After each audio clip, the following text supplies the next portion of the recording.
हमें 3 दिन बाद का सीन दिखाया जाता है। फिर जो हमारा मेन कैरेक्टर होता है वो बोलता है जो भी ये ब्लड लाइन है, ड्रैगन ब्लड लाइन, उसकी मदद से मैं अपनी मार्शल आर्ट्स स्किल्स को और ज़्यादा डेवलप कर सकता हूँ और ज़्यादा बढ़िया बना सकता हूँ। फिर भी लेकिन मैं जब से उठा हूँ तब से मेरी कल्टीवेशन पावर में से जितनी मार्शल आर्ट स्किल हैं उनमें से कोई भी ज़्यादा डेवलप नहीं हुई है। क्या ऐसा तो नहीं है जो हमारे एंसेस्टर्स हैं उनकी जो पुरानी 9 ड्रैगन टेक्निक है उसी को हम डेवलप कर सकते हो और कोई टेक्निक नहीं है जिसको हम डेवलप कर सकें? जितना मुझे पता है उसके हिसाब से जो लेजेंड्स हैं वो कहते हैं जो टेक्निक है गोल्डन ड्रैगन 9 टन्स टेक्निक, वो हमारी फैमिली की सबसे ज़्यादा पावरफुल कल्टीवेशन टेक्निक है और कोई गोल्डन बॉडी का बंदा इसे अच्छे से ट्रेन करेगा तो एक इमॉर्टल या बहुत ज़्यादा पावरफुल बंदा बन सकता है जो दुनिया को हिला के रखे। लेकिन बहुत सालों से इस टेक्निक के बारे में कुछ भी पता नहीं था, लेकिन जब पता चला ये टेक्निक बहुत ज़्यादा यूजलेस हो चुकी है और इस टेक्निक की मदद से कल्टीवेशन करना एकदम बेकार है। लेकिन लोगों को लगता है वो टेक्निक गायब हो चुकी है, लेकिन ऐसा कुछ नहीं है। वो अभी तक लू फैमिली के मेंबर्स के हार्ट में अभी तक है। जो व्यक्ति उसको अच्छे से प्रैक्टिस करेगा वो और ज़्यादा पावरफुल हो सकता है। फिर हमें 1.5 महीने बाद का सीन दिखाया जाता है जिस केव के अंदर हमारा मेन कैरेक्टर प्रैक्टिस कर रहा होता है। हमें उस केव का सीन दिखाया जाता है जहाँ पे जो हमारा मेन कैरेक्टर होता है वो कहता है बेशक मैंने अपनी कल्टीवेशन में इतनी ज़्यादा सक्सेस नहीं पाई हो, लेकिन मैंने अपनी एक वीन्स को अनलॉक कर लिया। मैंने अपने कल्टीवेशन का सेकंड लेवल जो क्यूआई कंडेंस लेवल होता है तो मैंने पा लिया है। मैं अपनी पुरानी कल्टीवेशन तक पहुंच चुका हूँ। जब मुझ पे पहले के टाइम पे 5 मार्शल आर्ट्स वीन्स थी उस टाइम भी मेरी कल्टीवेशन स्पीड इतनी नहीं थी जितनी अब हो चुकी है। मेरी कल्टीवेशन स्पीड बहुत ज़्यादा बढ़ चुकी है। ये सब कुछ उस ड्रैगन ब्लड लाइन का कमाल है क्योंकि ये मेरे पूर्वजों की इनहेरिटेंस है जिसकी मदद से मैं और ज़्यादा पावरफुल बन सकता हूँ।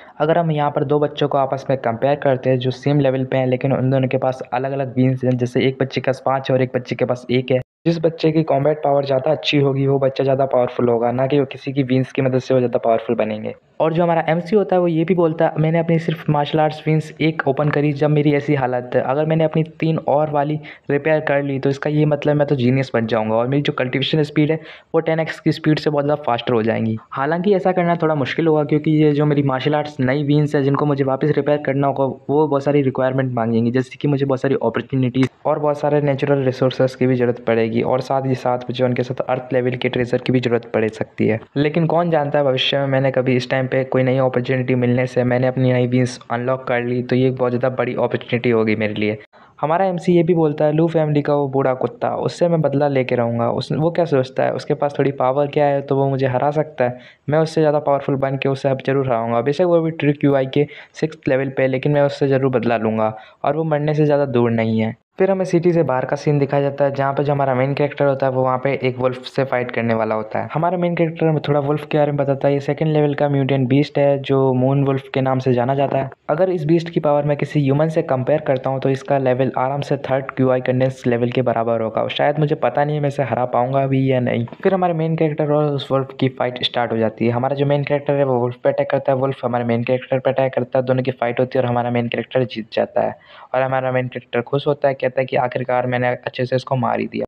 और जो हमारा एमसी होता है वो ये भी कहता है कि कुछ चोटें मुझे भी लगी हैं लेकिन मैंने उसको आराम से मार दिया क्योंकि ये सारा ड्रैगन ब्लड लाइन का कमाल है। इस जगह की जो कल्टीवेशन जो स्पिरिचुअल एनर्जी है वो बहुत ज़्यादा अच्छी फ्लो कर रही है, तो इसका मतलब इस पेस्ट के अंदर एक स्टोन मिल ही सकता है जो ज़्यादा से ज़्यादा वॉरियर्स को ज़रूरत होता है अपनी कल्टीवेशन को इंक्रीज़ करने के लिए। और मैं अभी ढूंढ ही रहा था कि मुझे मेरी किस्मत कितनी अच्छी रही कि मुझे एक क्रिस्टल मिल भी गया। फिर हमारे एमसी के पीछे से आवाज़ आती है और अगर कोई बंदा कहता है उससे ए पिल्ले के बच्चे तू यहीं पर छुपा है, मुझे पता था तू यहीं मिले। फिर वो हमारे मेन कैरेक्टर से कहता है कि मैं तुम्हें यहाँ पे मार के अपने कुत्तों को खिला दूंगा और तुम्हारे टुकड़े टुकड़े कर दूंगा। हमारा मेन कैरेक्टर बोलता है मैंने तो तुम्हारी कल्टीवेशन को तबाह कर दिया था फिर भी तुम यहाँ पे खड़े कैसे हो। फिर जो लू शाओलिन होता है वो कहता है जो हमारी मेन फैमिली है उनने मेरे लिए एक मास्टर बुलाया 4 सीक्रेट रिलायंस से जिसने मेरी कल्टीवेशन बेस को रेस्क्यू किया और मुझे दोबारा बचा लिया। हमारा एमसी बोलता है क्या 4 सीक्रेट रिलायंस से, ऐसा कौन सा मास्टर है।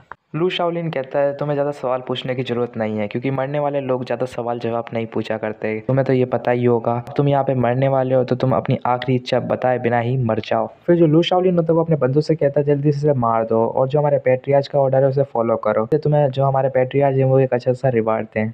उन बंदों में से एक बंदा कहता है सीनियर मुझे माफ़ करना मैं आपकी बात नहीं मान रहा हूँ, लेकिन ऐसा इसलिए आपने अपनी आंखों के सामने देखा है उसने एक 2nd रैंक के म्यूटेंट बीस्ट को कितनी आसानी से एक ही हिट में हरा दिया। लू शाओलिन ये बात सुन के बहुत ज़्यादा गुस्से में हो जाता है और वो अपने ही बंदों पे अटैक कर देता है। वो कहता है सालो तुम नल्ले, तुम्हें कुछ काम करने धरने का तो है नहीं, तुम फालतू में यहाँ पे आए हो, तुम इस कचरे के सामने डर रहे हो जिसके पास सल से कल्टीवेशन बेस भी नहीं है। फिर जो शाओलिन होता है वो हमारे मेन कैरेक्टर पे एक पाम अटैक कर देता है, लेकिन जो हमारा मेन कैरेक्टर होता है वो ये कहता है तुम्हारे जो बंदे हैं वो ज़्यादा तुमसे ज़्यादा समझदार है, उन्हें पता है कहाँ आगे बढ़ना है और कहाँ पीछे झुकना है। और फिर वो हमारे मेन कैरेक्टर उस लू शाओलिन पे अटैक कर देता है। थोड़ी देर के लिए ऐसा लगता है कि हमारा मेन कैरेक्टर हार चुका है, लेकिन ऐसा कुछ नहीं हुआ होता। वो सोचता है कि ना मैंने उसको हरा दिया, और वो ऐसे सोच के पागल को की तरह हंस रहा होता है।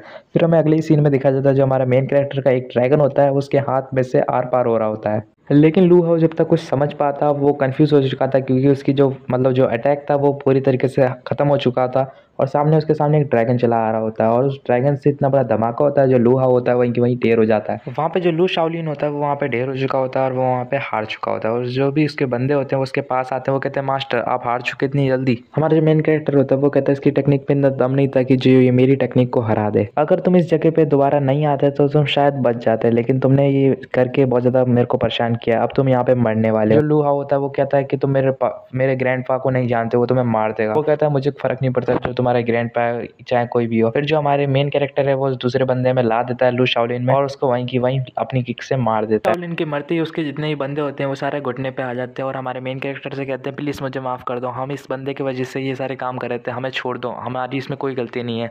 हमारा मेन कैरेक्टर कहता है ठीक है अगली बार से मुझे यहाँ पे दिखना मत, वरना मैं तुम्हें यहीं पे सही में मार दूंगा। और वो जितने भी लू शाओलिन के चेले होते हैं वो सारे के सारे वहाँ से भाग जाते हैं। फिर जो हमारा मेन कैरेक्टर है वो अपने मन में कहता है जो रियल लू क्लैन है उसने लगता है उसको कोई माइंड मिल चुकी है, जिसकी मदद से उसने बहुत सारा बढ़िया एक नए मास्टर को बुला लिया है, अपने बेटे को भी सही करा लिया है। थोड़ा अजीब लगता है, एक नया मास्टर सीक्रेट, पता नहीं ये कौन हो सकता है, इसके बारे में जितना जानूंगा उतना पता चलेगा। और उन्होंने सिटी के बाहर के लोगों से मदद ली। और हमारा मेन कैरेक्टर ये भी कहता है लोगों को कहना है इस मास्टर ने मेरे पेरेंट्स को ढूंढने की भी कोशिश करी है, लेकिन किससे पता मेरे पेरेंट्स कहाँ है।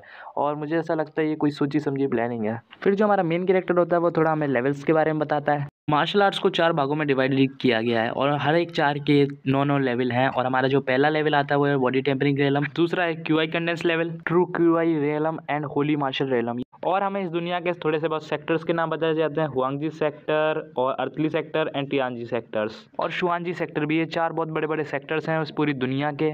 और यहाँ पर लोगों का मानना है कोई भी इन चारों में से एक भी जगह चला जाता है तो वो बहुत ज़्यादा पावरफुल और बहुत ज़्यादा खतरनाक इंसान बन जाएगा। और हमारा मेन कैरेक्टर ये भी कहता है उन चारों में से जो भी मास्टर्स हैं वो बहुत ज़्यादा पावरफुल है, उनका पावर लेवल नापना मुश्किल के बराबर है। अगर इन चारों में से कोई भी मास्टर मेरे पेरेंट्स की डेथ का पता लगाना चाहता है तो मुझे भी जाकर वहाँ पता लगाना चाहिए कि यहाँ पे क्या हो रहा है।